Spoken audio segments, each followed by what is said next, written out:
Well, howdy and welcome back. So I want you to think real quick about when you were learning how to drive, especially if you got the pleasure of driving with your mom and dad in the car. Now, my mom watches these, so she's going to know I'm making fun of her, but I'll never forget the theatrics I saw in that right seat when I was a student driver. Lots of stomping of imaginary brake pedals, bracing on the dashboard, grabbing imaginary steering wheels. You know, they mean well. I think it's a parental instinct, but it's not so good for the old confidence, is it? So I want you to think about if you might be doing that to your students. Sit in the right seat and let somebody else fly, especially during critical phases of flight when you're new at it. It can be a little bit nerve-wracking. I definitely get that, and that same parental instinct tends to kick in. So we find ourselves either hovering over the controls or kind of leaning forward. It's that like ready to spring, that ready to jump body language, or the worst case example, just grabbing for controls during things without a proper exchange of controls. Now, there are some phases of flight where that's appropriate, I get it, but if you're not careful, it becomes habitual and you're doing it a lot more than you really realize you are. So my message today is, unless it's absolutely necessary, stay off the controls. And there's two reasons for that. Number one, it's simple. It's a three-way exchange of controls. We teach our students about it.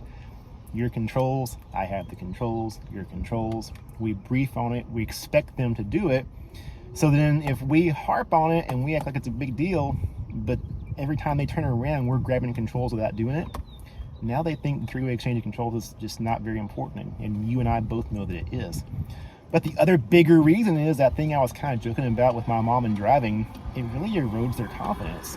You know, I remember mentoring a young CFI years ago who asked me to fly with one of his students because he thought she just didn't have the confidence she needed to solo. So I do 3 or 4 turns in the pattern with her, never needed to touch anything. She was completely adequate, she was completely safe, and she remarked to me when we shut down that it was odd to her that I never touched the controls. I asked the instructor to literally sit on his hands the next flight, and lo and behold, 2 flights later, she soloed. So look at this. If I'm worried about what the student's doing, yeah, I can get my hand on the controls pretty quickly from here, but what if I relax and put my handless outboard knee? Now, how long does it take me to get there? I am not going to get to the controls any more quickly by hovering over them than I am sitting nice and relaxed. And what does this body language show my student? I trust you, you're capable, you're going to figure it out. And that's one of the most important things that we can tell our student, and you're telling them that without telling them anything. But your body language when you're sitting like this, hovering, grabbing controls all the time, it's also telling them something. I don't trust you, you're not capable, you're not going to get this. That's the worst thing we can do to one of our students. So stay off those controls unless you absolutely need to.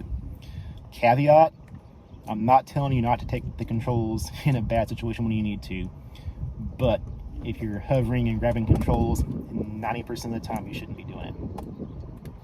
Again, quick reminder, if you haven't watched the preview yet, starting on June 1st, when it's coming up really shortly here, I'm watching that 4-part web series designed to make you a better instructor. You can click the link below this video and get a preview and register for it. Really want to see you there. I think you'll find a whole lot of value in it. As always, if you're finding value here, feel free to subscribe, like, comment, shoot me an email, however you want to contact me, and we'll get you some more next week. Until then, y'all fly safe.